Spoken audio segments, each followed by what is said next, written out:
Alrighty, welcome back everybody. It's your main mathematician coming to you live from Zone Academy. In this video, working on those Capstone practice questions, and we're looking at C3PI1 now. Only a couple more to go, so make sure you're checking those out. So it says for this one, Ulysses stands at the edge of a 60-foot cliff that drops to the ocean. He launches a rock off of the cliff. After 4 seconds, the rock reaches a maximum height of 108 feet. Then it says 6 seconds later, the rock enters the ocean. All right, so part A says to create a graph to represent the scenario. The graph should include at least the x and y intercepts and the vertex. A complete graph consists of axis labels and appropriate scales or pairs for each identified point, the function, and the appropriate domain and range. And so we will actually come back to this one. So we'll write, when I say function, I'm talking about the equation. So I'll come back to write the equation. I'll come back to write the domain. And I'll come back to write the range here in a second. So make sure you can jot these ideas down for yourself, that way you have it. Okay, so when I have this, I need to pull out some information from here. So it says edge of a 60-foot cliff. So this is where it's starting at, and then it says he launches a rock off a cliff. After 4 seconds, it reaches its maximum height. So we're going to use this as our max, which is helpful because that's going to be our y value of a vertex. So let's label that. So let's say y value of vertex. And then 6 seconds later, the rock enters the ocean. So let's say altogether, that's going to be after 10 seconds. Let's say after 10 seconds. Because I just add those two together, because you threw it, and then 4 seconds later it reaches maximum, and then after that it's going to be this is going to be one of your x intercepts. Okay, and this 4 is also helpful because that tells us this is going to be let me label this here, let's say x value of vertex. This is helpful because it gives us the parts that we need to be able to come up with our solution here. So let's kind of go to the graph here and let's kind of sketch out some points. So on the graph, I'm going to graph out some ordered pairs that we have here. So it says at the 60-foot cliff. So we're going to say, hey, right here is going to be that point of 0, 60. And that's going to be our y-intercept. That's helpful because that's going to be where Ulysses stands. So y-intercept. It said 4 seconds after he threw it, it reached a maximum height of 108. So we're going to say about right, up to 108, so about right here. We're going to say this is going to be our, let me put it a little bit lower. Let me say this is our point 4, 108, because this is our vertex, which is an extremely important point when getting our equation. And then we can say, okay, then 6 seconds later, meaning at let's say 10:0. So at 10:0, we have our x-intercept. Okay, so what we could do, we have all the things we need. We have our starting point, we have our end point, and we have our vertex. So what we can do, sketch that graph. Let's kind of have it go like this. Reaches its peak at 4, 108, and then it goes down. It's going to head towards the ocean, meaning the bottom, at 10, 0. So again, it's real simple to be able to do this. Again, make sure you're kind of using these points. Use and label each of those points for your problem. So now we have to come up with what that equation is going to be. And don't worry, I'll go back and finish part A, but I need to come up with what the equation is going to be. So what we know, though, is we can write it in vertex form. So we could say, let's say vertex form is going to be equal to, let's say it's going to be this. It's going to be f of x is equal to a times x minus b, or let's say x minus h parentheses squared plus k. And I get this from our general form of vertex form. And we can say where, let's say where the point h comma k is vertex. So since we know our vertex, this is really easy because all I have to do is plug in these points. So I can say I have f of x equals a times x minus 4 squared plus 108. And you might be asking, Mr. Shank, well, how do I get that a? Very good question. We can plug in a value for, or an ordered pair, and then we can solve for a. So what I'm going to actually do is just that. And we can also kind of predict, if we look at our graph, we know it's opening downwards, and so it's going to be a negative a value. So it can kind of pick out what we have here. So let's plug in a point. So let's say, let me do this. Let's say down here, let's plug in, let's use that x-intercept of 10, 0. Again, make sure you're seeing it's going to be in the ordered pair x, y, but we're going to say f of x is our y value for this. So I'm going to plug it in just like this. I'm going to say I have 0 equals a times 10 minus 4 squared plus 108. And I should be able to solve for my value of a. So I'm going to say, all right, let's kind of simplify here. I can work inside the parentheses, so I'm going to say this is going to be 0 equals a times 10 minus 4 is 6 squared plus 108, which 6 squared is 36, so I can say a times 36 plus 108. Let's get a by itself, because that's what we're trying to solve for, so I'm going to subtract 108 from both sides. And I say, all right, I have negative 108 equals a times 36.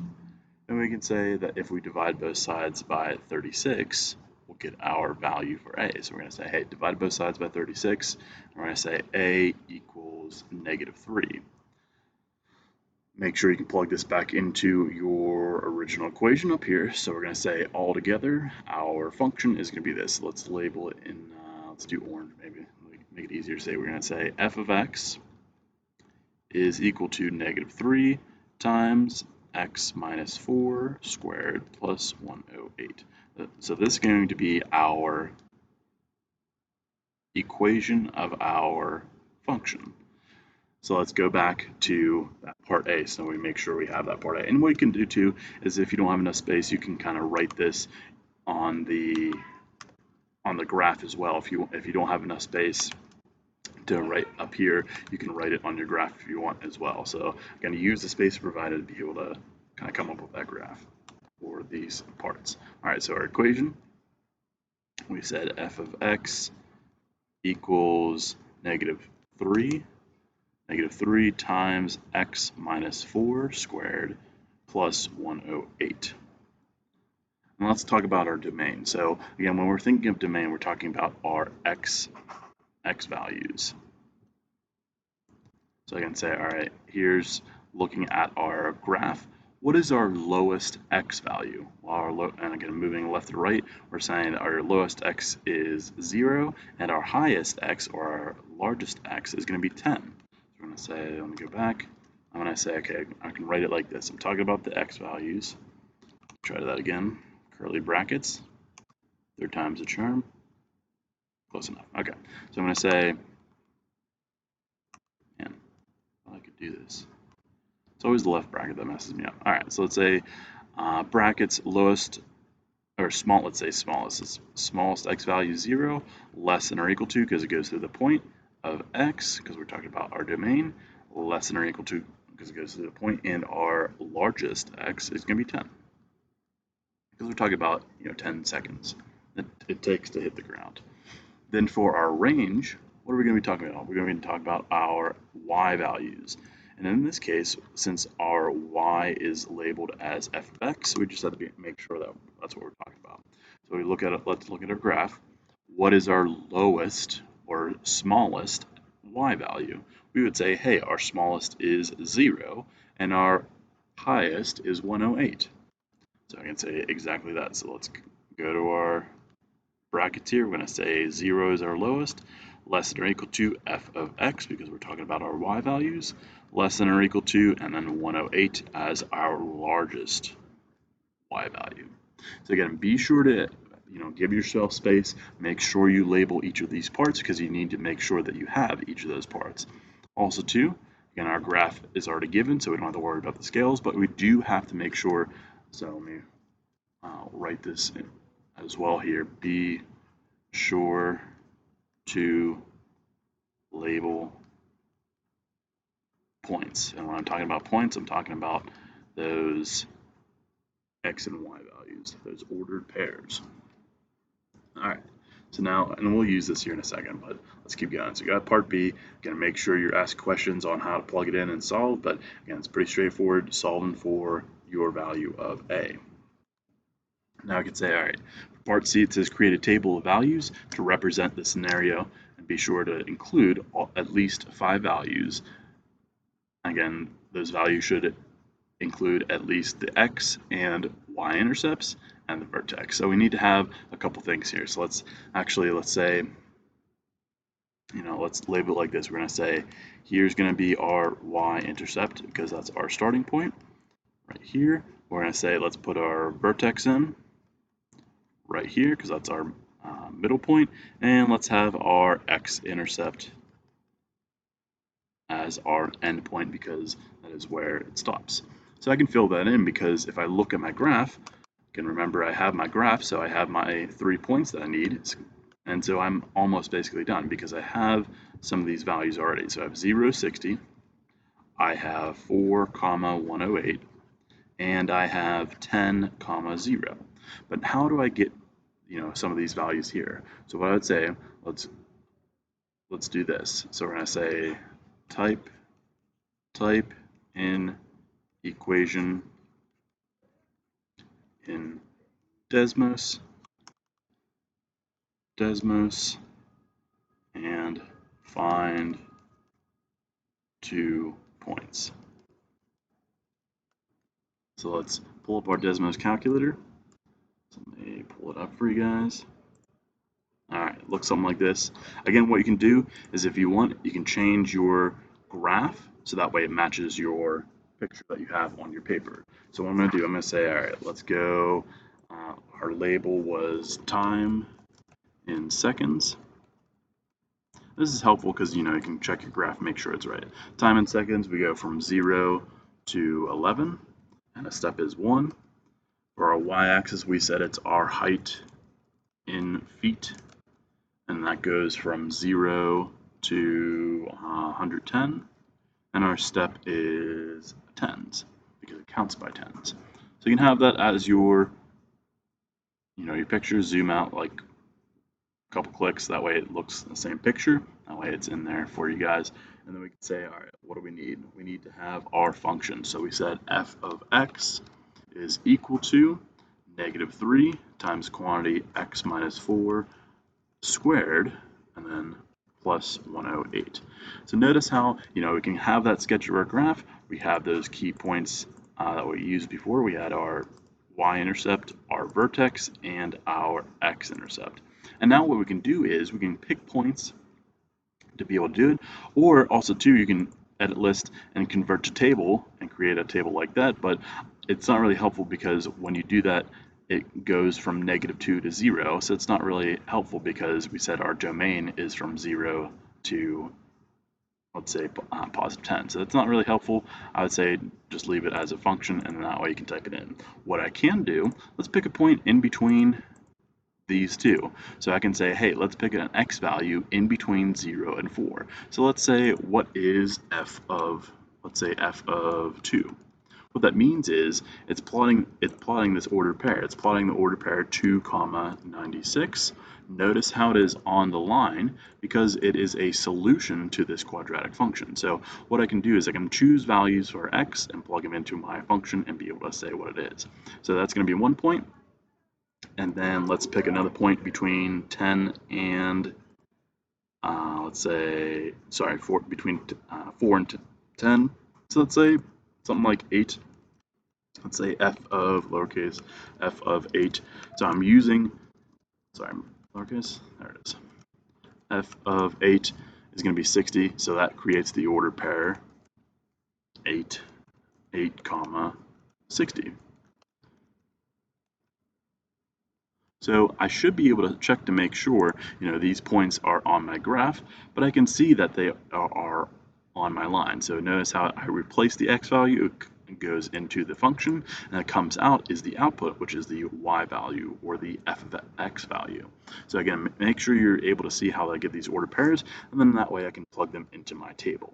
So let me go back to my table. I said 2, 96 and 8, 60. So let me write those in there real quick. All right, so I said, let's do those green points. So I said 2, already forgot, 96, 96, and then I said 8, 60. There it is, 8, 60. So again, make sure you're plugging in points.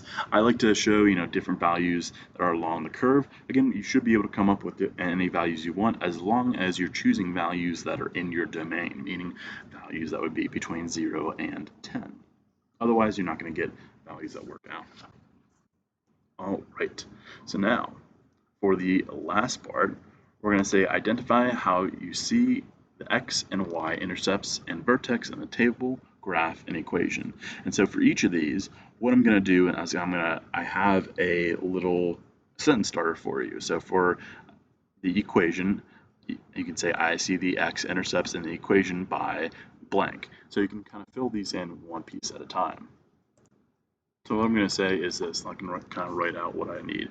So I'm going to say for my equation, I see the x-intercepts in the equation by, let's say,